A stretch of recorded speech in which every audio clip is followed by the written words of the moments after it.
হযরত ওমর রাদিয়াল্লাহু তাআলা আনহু মসজিদে নববীর ভিতর থেকে বয়ান শেষ করে মসজিদে নববীর বারান্দায় বসলেন। হঠাৎ করে দুইজন যুবক আমিরুল মুমিনিনের কাছে উপস্থিত হয়ে গেছে। আমিরুল মুমিনিন খলিফাতুল মুসলিমিন, আমাদের অনেক বড় দুর্ঘটনা ঘটে গেছে, আমাদের অনেক বড় সর্বনাশ হয়ে গেছে। হযরত ওমর বলে, ও যুবক রে, এমন কি তোমাদের সর্বনাশ হয়ে গেছে, এমন কি দুর্ঘটনা ঘটে গেছে? যুবক বলে, আমিরুল মুমিনিন খলিফাতুল মুসলিমিন, আমার বাবা একজন বয়োবৃদ্ধ, একজন বাবা বয়স্ক মানুষ, খেজুর পাড়ার জন্য খেজুর বাগানে গেছেন। আর একজন যুবক আমার বাবাকে পাথর মেরে হত্যা করেছে। আমিরুল মুমিনিন, আমার বাবাকে একজন পাথর মেরে হত্যা করেছে। এবার আপনি বলেন তো, এই বাংলাদেশের ভিতরে মানুষ অন্যায়ভাবে মানুষকে খুন করে কি করে না? কথা বলেন, খুন করে। বাংলাদেশের ভিতরে এতগুলো খুন হয়। মুসলমান তো বোঝে না যে আল্লাহর শাসন, আল্লাহর কোরআনের কি আইন। আইন সেদিন আপনারা দেখতে পারবেন যেদিন এই বাংলাদেশ ইসলাম কায়েম হবে। সেই দিন আর জেনাখোর থাকবে না, সুদখোর থাকবে না, মানুষ মানুষকে হত্যা করবে না। কথা কোন ঠিক কিনা? আল্লাহর নবীর সাহাবী হযরত ওমর বলে, ও যুবক রে, তোমার বাবাকে যে হত্যা করেছে তোমার কাছে কি কোনো প্রমাণ আছে? বলে, হ্যাঁ, আমার কাছে প্রমাণ আছে। আমিরুল মুমিনিন বলেন, তোমার বাবাকে যে হত্যা করেছে সে কি মুসলমান? বলে, হ্যাঁ। আমিরুল মুমিনিন, আমার বাবাকে যে যুবক হত্যা করেছে সেই যুবকও মুসলমান। আমিরুল মুমিনিন হতবাক হয়ে গেলেন, মনের ভিতরে কষ্ট লেগে গেলেন। আর ডাক দিয়া বলে, যুবক রে, একজন মুসলমান আর একজন মুসলমানকে কেমন করে হত্যা করে? তারা কি জানে না মুসলমান মুসলমান ভাই, মুসলমান মুসলমান মিলে মহব্বতে থাকতে হবে। একজন পাপ করবে, একজন অন্যজনের সাথে খারাপ আচরণ করবে, কিন্তু তাদের সাথে ভালো ব্যবহার দেখাইতে হবে, ভালো আচরণ দেখাইতে হবে। ও যুবকরা শোনো, তোমার বাবাকে যেহেতু হত্যা করেছে, তোমার কাছে যেহেতু প্রমাণ আছে, ঠিক আছে, তোমার বাবার লাশটা আমার আদালতে হাজির করো। লাশটা হাজির করা হলো। হযরত ওমর তার দল বাহিনীকে পাঠিয়ে দিল। আর ডাক দিয়া বলে, যাও যাও, যুবককে ধরে নিয়ে আসো। যুবককে ধরে আনা হলো।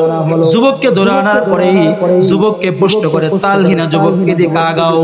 ও যুবক, সামনে আসো। যুবক সামনে আসেন।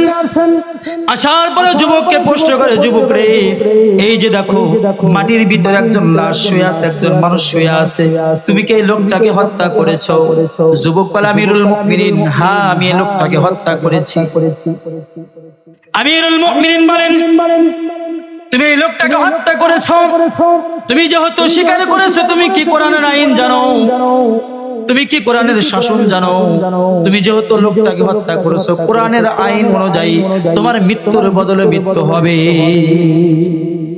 আমিরুল মুমিনিন বলেন, তুমি যেহেতু হত্যা করেছো, তুমি কি জানো না ইনি মুসলমান? তুমি তাকে হত্যা করলা কেন? তুমি কেমনে হত্যা করলা? আর হত্যা যেহেতু করেই ফেলেছো, তুমি তো আজকে এই বড় বৈঠকের ভিতরে, এই আদালতের ভিতরে তুমি তো আজকে মিথ্যা বলে, তুমি তো মিথ্যায় আশ্রয় নিয়ে তো তুমি বাঁচতে পারতো না? কথা বলে না কেন? আমাদের ভিতরে, আমাদের সমাজের ভিতরে যখন সালিশ হয়, যখন বিচার বসে, অনেকগুলো মাই মাতাব্বার যখন আসে, বলেন তো আমাদের বিচারের ভিতরে মিথ্যা চলে কি চলে না? জোরে বলেন, মিথ্যা চলে কি চলে না? আল্লাহর বান্দা যুবক বলে, আমিরুল মুমিনিন খলিফাতুল মুসলিমিন, আমি একজন যুবক মানুষ, আমি তো মুসলমান, আমার পরিচয় আছে, আমি মুসলমান, আমি তো কখনো মিথ্যা কথা বলতে পারি না। আল্লাহ রাব্বুল আলামিন কোরআনুল কারীমের ভিতরে বলেন, ওয়াইলু ইয়াউমা ইযিল লিল মুকাজ্জিবিন, আর যারা মিথ্যা কথা বলবে তাদের জন্য ওয়াইল নামক জাহান্নাম। আমিরুল মুমিনিন, আমি তো মিথ্যা কথা বলতে পারবো না। আজকে আমি মিথ্যা কথা বলে আমি আপনার কাছ থেকে আজকে ছাড় পেতে পারি, কিন্তু আল্লাহ রাব্বুল আলামিন ওই হাসরের ময়দানে লিমানিল মুলকুল ইয়াউম লিল্লাহি ওয়াহিদিল কাহার। আল্লাহ রাব্বুল আলামিন যেদিন কাহার হয়ে যাবে, যেদিন কঠিন হয়ে যাবে, ওই দিন তো আমি আল্লাহর আদালত থেকে রক্ষা পাবো না। কথা কোন ঠিক কি না? কি যুবকের ভিতরে ভয়? আল্লাহু আকবার। যুবক বলে আমিরুল মুমিনিন, আমার যে সাজা হবে এটা দুনিয়ার ভিতরেই হোক, আমি ওই হাসরের ময়দানে শাস্তি পেতে চাই না, আমি আল্লাহর জাহান্নামে যেতে চাই না। আমি যেহেতু তাকে হত্যা করেছি, এই হত্যার বদলে আমার যে বিচার হবে, আপনার বিচার আমি মাথা পেতে নিব। মারহাবা বলে। আমিরুল মুমিনিন বলেন, যুবকরে তুমি যত স্বীকার করেছো, হত্যা করেছো, তোমার তো ফাঁসি হবে, তোমার তো ফাঁসির কার্যকর করা হবে। যুবক বলে, আমিরুল মুমিনিন খলিফাতুল মুসলিমিন, আপনি আমাকে ফাঁসি দিবেন, কোনো সমস্যা নাই। আমি এই লোকটাকে হত্যা করেছি, হত্যার পিছনে তো একটা কারণ আছে। কথা কোন ঠিক কিনা? একজন মানুষ আর একজন মানুষকে তো এমনি হত্যা করে না, কারণ তো অবশ্যই আছে।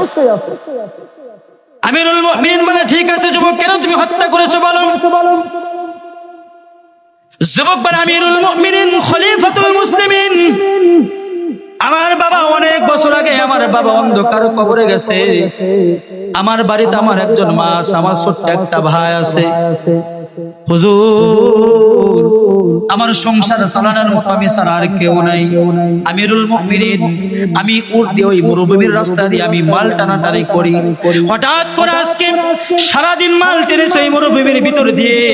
যখন মরুভূমির ভিতর দিয়ে যখন মাল টানছি, টানার পরে যখন ওই যুবকের খেজুর বাগানে যখন আসছি, ওই উটটা বাইদা আমি একটু রেস্ট নিচ্ছি। হঠাৎ করে আমি একটু ঘুমায়া গেছি। ঘুম থেকে উঠে দেখি আমার উটটা রক্তাক্ত হয়ে গেছে। কপাল দিয়ে রক্ত পড়তেছে, চোখ দিয়ে রক্ত পড়তেছে, চোখ দিয়ে পানি প্রবাহিত হচ্ছে। ও আমিরুল মুমিনিন খলিফাতুল মুসলিমিন, আমি এই দৃশ্য দেখে আমি আর সহ্য করতে পারলাম না গো আমিরুল মুমিনিন। এই জন্য আমি পাথর দিয়ে এই যুবকের বাবাকে আমি আঘাত করেছি। কিন্তু আমিরুল মুমিনিন, আপনি বিশ্বাস করেন, আমি যদি জানতাম এই পাথর মারার কারণে এই লোকটা মারা যাবে, আল্লাহর কসম আমি এই যুবকের বাবাকে পাথর মারতাম না। আমিরুল মুমিনিন, আমি যদি জানতাম এই পাথর দিয়ে আঘাত করলে এই যুবকের বাবা মারা যাবে, আমি যদি এটা জানতাম, আমি কখনোই মারতাম না।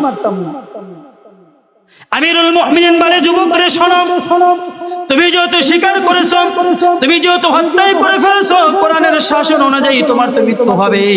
তুমি মৃত্যুর জন্য প্রস্তুতি গ্রহণ করো, মৃত্যুর পোশাক তুমি পরো। তোমাকে এখন মৃত্যুর কার্যক্রম করা হবে, ফাঁসির কার্যক্রম করা হবে।